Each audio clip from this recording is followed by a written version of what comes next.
I'd like to reflect on a couple of different quotes. The first one is a quote that I've adapted from "A Poem Is Never Finished, It's Just Abandoned" from Valerie in 2008.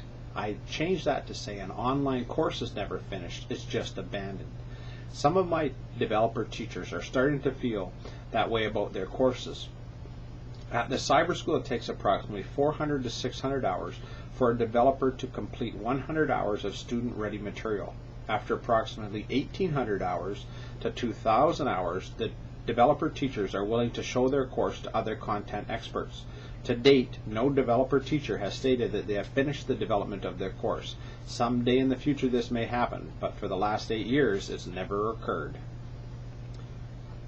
The next quote I'd like to speak about is called "First they ignore you, then they laugh at you, then they fight you, then you win." Gandhi said this. The ivory tower of learning, which is the universities, and the traditional media are reeling from the internet, weblog, and the site attacks on its turf. At one time, the place to find your answers was always the tower and the newspapers. The information age has arrived and has allowed others to have a voice. These voices, if not filtered through the tower and the paper, still may be of value. Just because there are more voices does not mean that all the voices are experiencing a deflation of value. It is said that if you always use the same approach, you'll always get the same results. It is refreshing that the information age has ushered in a new approach which allows us to see both the voices that are filtered and unfiltered ones. This new approach might mean that the next great idea would come from the gas jockey who did not fit into the university model and was not considered an expert. In the past, such a person would have never been able to share his or her views through the traditional media.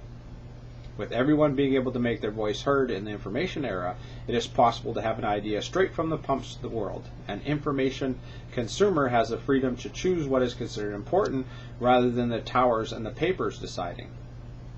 Having the institution to filter the information is of value. To have it censored by them is not. Having access to both the filtered and the unfiltered version is a refreshing change that does threaten the old way of life in the towers and the papers. Perhaps this change will allow the next great idea to come from a voice that is not filtered.